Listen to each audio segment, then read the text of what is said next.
To the next session, which is not really quite far off. We are focusing on people skills and FDI, the workforce dimension of Vietnam's supply chains. And we welcome Mr. Jack Nguyen, CEO of InCorp. And we know that the critical factor for every business is people. So, Jack, welcome. And we're delighted to have you here today. And we look forward to your presentation. The screen and the stage is yours. Thank you, Christina. Can you hear me well? We can hear you.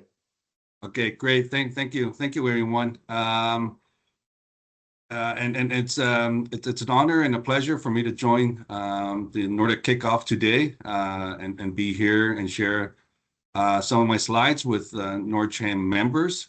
If we can start with my slide, please. Yeah, a brief background for me. I'm actually a Vietnamese Canadian, so I'm not sure how two Canadians get to present on the Nordic Chamber event back to back, but there must be a reason for that, and I'm sure there's more Scandinavians lined up to speak later on.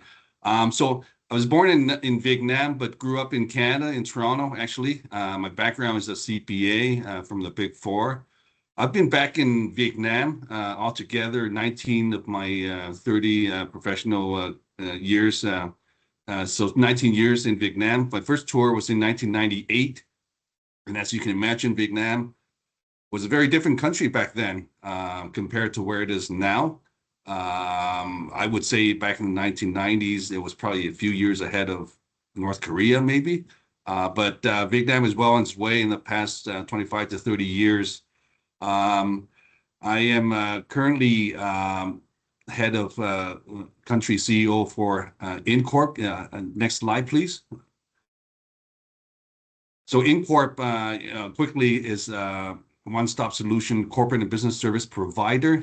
We provide work with foreign companies that are planning to enter Vietnam as well as operate in Vietnam. We provide market research, market entry services, as well as compliance, tax, legal, HR, and payroll.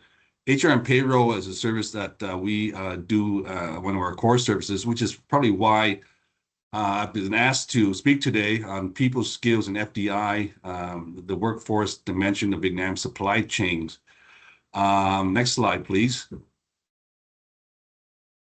Yeah, so FDI's role in Vietnam supply chain. I mean, Vietnam's role in global supply chain has evolved, as you can imagine, over the last 30 plus years that Vietnam has opened its door.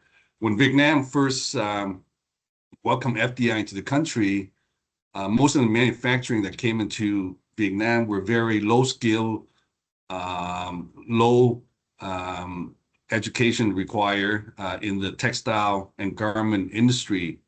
But as of this year, Vietnam is no longer considered a very low-skill manufacturing industry. So in 2026, the intersection of foreign direct investment and human capital is a primary driver of the country's economic resilience, and it's coming to a head actually because Vietnam over the last 5+ years has moved up into the higher value, higher skill manufacturing chain. Okay, and that's where talent and skill requirements are really coming to a head and what the market can offer in Vietnam. If we look in 2025, as you can see on my screen, FDI inflows into the country was $38 billion, right? And most of that, over half of that, goes into the manufacturing and processing.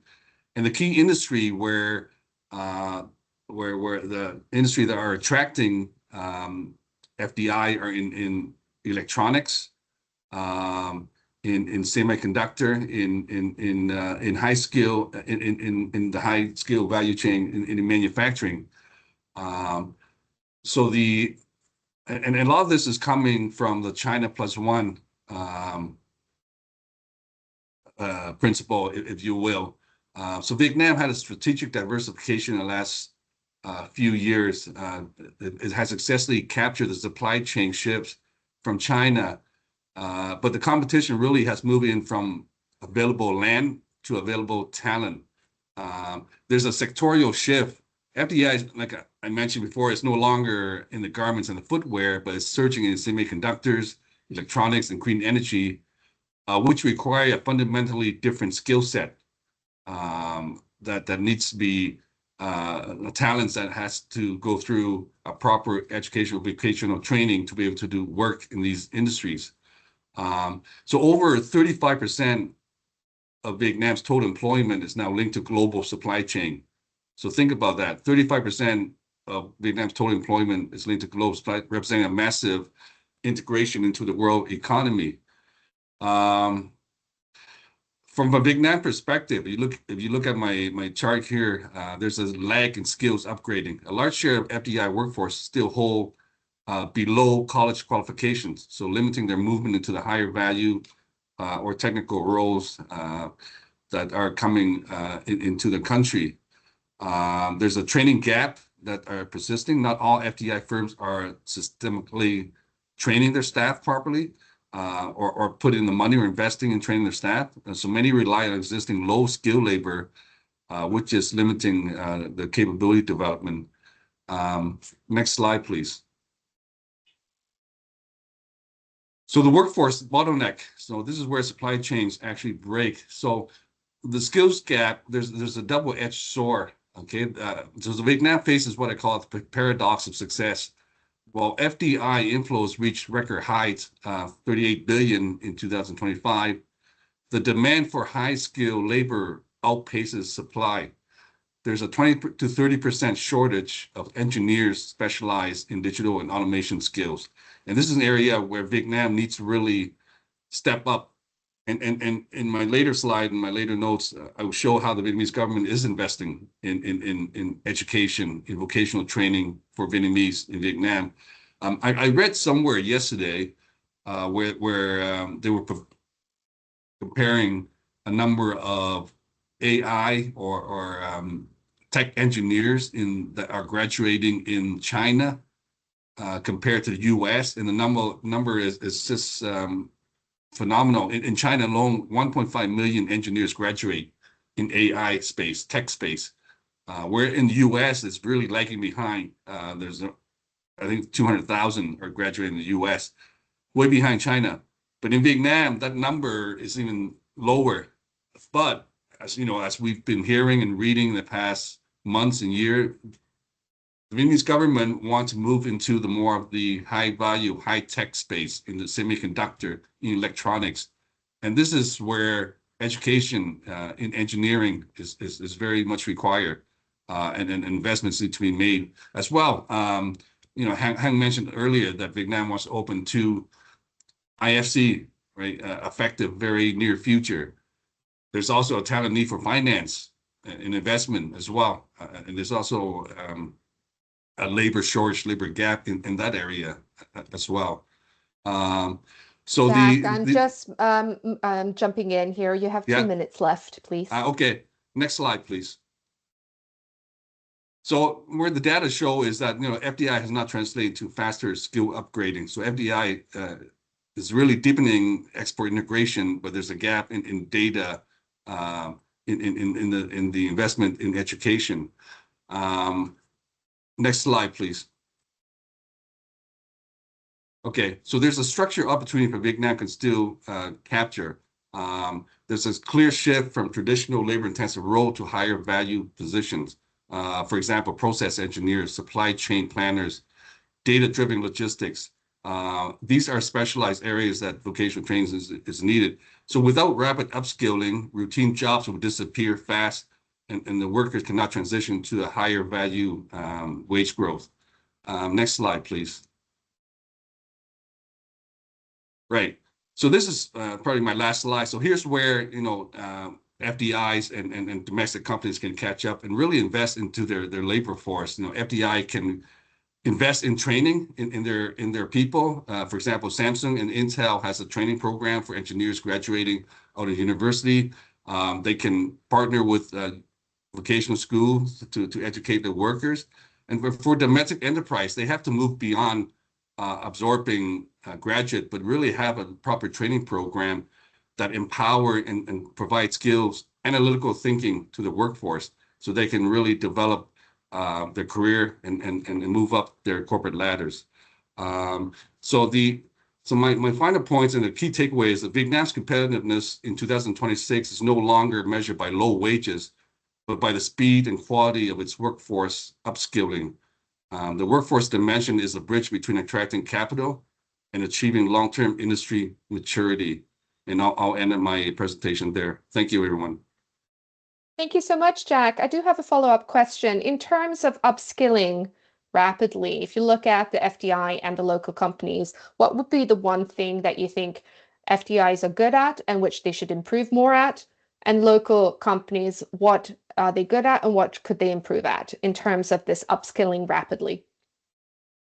Yeah, I mean FDI, especially big MNCs are entering the market. I think they realize that they're going in with eyes open. They realize that there's upskilling that's needed in the local workforce, so that they're making the investment whether they train in-house and have a program to train their skilled workers, or as I mentioned, they have a program with local vocational schools or international skill technical schools to train their workers.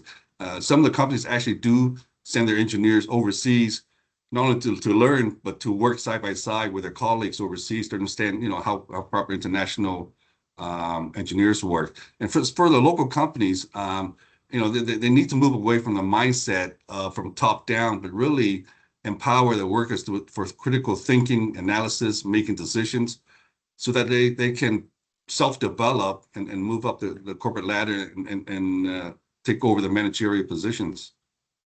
Thank you for clarifying that, Jack. I do have one final question, which I've asked all the speakers. And for the Sure. next 30 seconds, could you give us your prediction of 2026?